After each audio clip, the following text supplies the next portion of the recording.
सच सच बताओ, अभी तुम्हारा दिमाग यही बोल रहा है ना, 110 दिन बचे हैं, अब क्या ही होगा।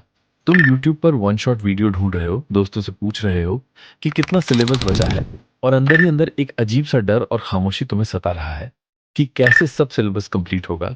क्या एक अच्छा मार्क लाया जा सकता है नीट पर बस 110 दिन प्रिपरेशन करके? तो मैं बोलूंगा कि बिल्कुल हाँ, एक अच्छी स्ट्रैटेजी एंड प्रॉपर प्लानिंग से एक अच्छी मार्क लाया जा सकता है, लेकिन सिर्फ हार्ड वर्क से नहीं, स्मार्ट वर्क से।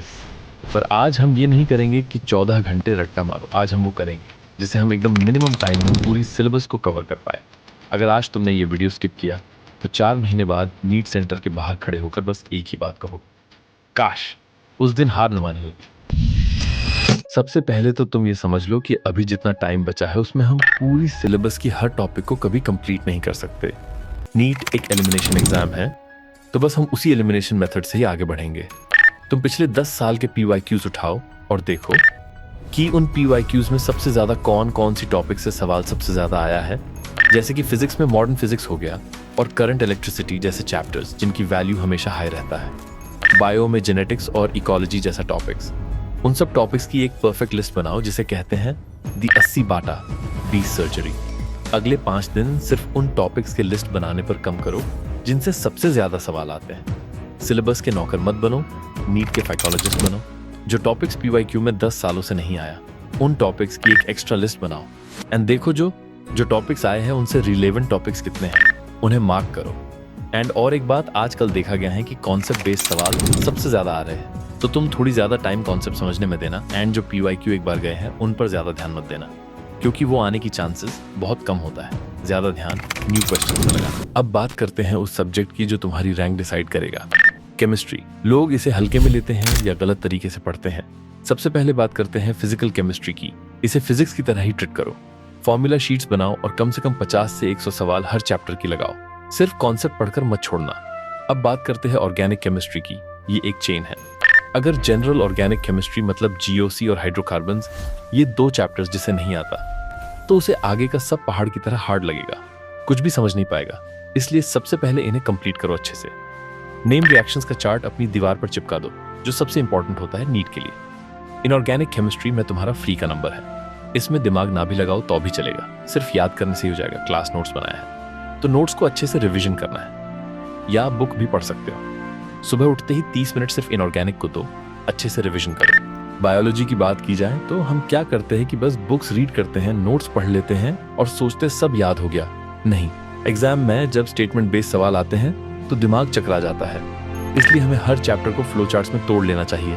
अगर फोटोसिंथेसिस पढ़ रहे हो तो उसे एक मैप की तरह बना लो। ऐसे ही हर टॉपिक जो फ्लो चार्ट्स में कन्वर्ट किए जा सकते हैं उन्हें कर लो, एंड जो टॉपिक नहीं होता उसे पॉइंट्स में लिखो। इससे हमारा दिमाग उस इमेज या पॉइंट को 10 गुना तेजी से पकड़ता है। एंड क्वेश्चंस की बात करें तो अभी के एग्जाम पैटर्न को देखते हुए हमें ज्यादा ध्यान statement based questions, examples and books में जो इमेजेस होते हैं उन सबको भी देखना चाहिए। इसलिए लास्ट में जब चैप्टर की कॉन्सेप्ट को समझ आ जाए, देन उस चैप्टर को एटलीस्ट 2 बार रीड करना चाहिए, ताकि हमें बाकी सब भी क्लियर हो जाए। और अगर आप लोगों को बायो की किसी भी टॉपिक पर स्पेसिफिकली एक्सप्लेनेशन चाहिए तो जरूर कमेंट करें और बताइए। हम कोशिश करेंगे कि उस टॉपिक पर वीडियो बनाएं। अब बात करते हैं उस विलन की जिससे 90% नीट एस्पायरेंट्स डरते हैं, फिजिक्स। तुम क्या करते हो कि थ्योरी पढ़ते रहते हो, बड़े बड़े लेक्चर्स देखते हो और तुम्हें लगता होगा कि सब समझ में आ गया, पर जब न्यूमेरिकल सामने आता है तो पेन चलना बंद हो जाता है। लगता है कुछ भी समझ नहीं आया। फिजिक्स का तरीका बायो जैसा नहीं हो सकता। फिजिक्स में समझना सिर्फ 20% है, बाकी 80% काम है सॉल्व करना। एक चैप्टर के कम से कम 100 सवाल लगाओ। शुरू में 10 सवाल नहीं बनेंगे, दिमाग कहेगा छोड़ दे, पर वहीं टिके रहना है। जब तुम 50वें सवाल पर पहुंचोगे तब असली फिजिक्स समझ आने लगेगी। डेरिवेशंस को मारो गोली, लॉजिक को पकड़ो।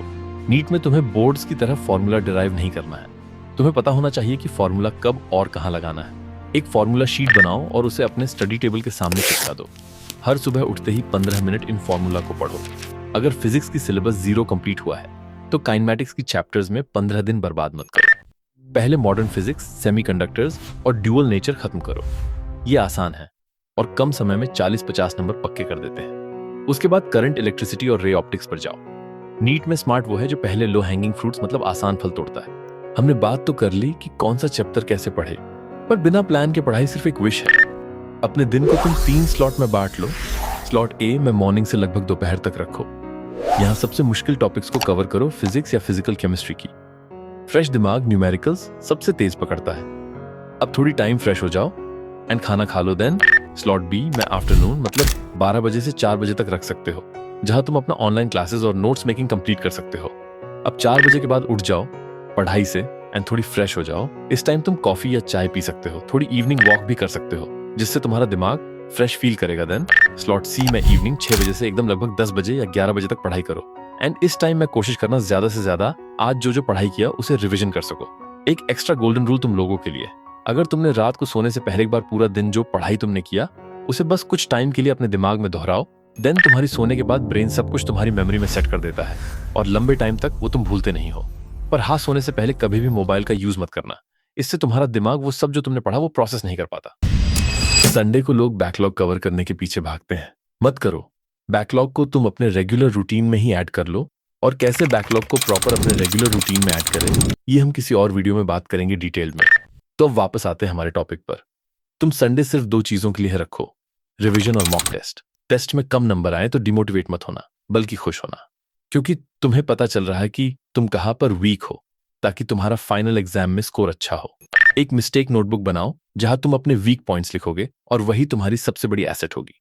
देखो दोस्त, 110 दिन बहुत होते हैं। अगर तुम आज 0 से भी शुरू करो तो लोग कहेंगे नहीं होगा, पर उन्हें कहने दो। तुम्हें खुद को साबित करना है। ये 4 महीने की मेहनत तुम्हारी अगले 40 साल की जिंदगी बदलने वाला है। डॉक्टर शब्द का ये टैग तुम्हारे नाम के आगे लगने ही वाला है। बस ये 110 दिन की तपस्या बाकी है।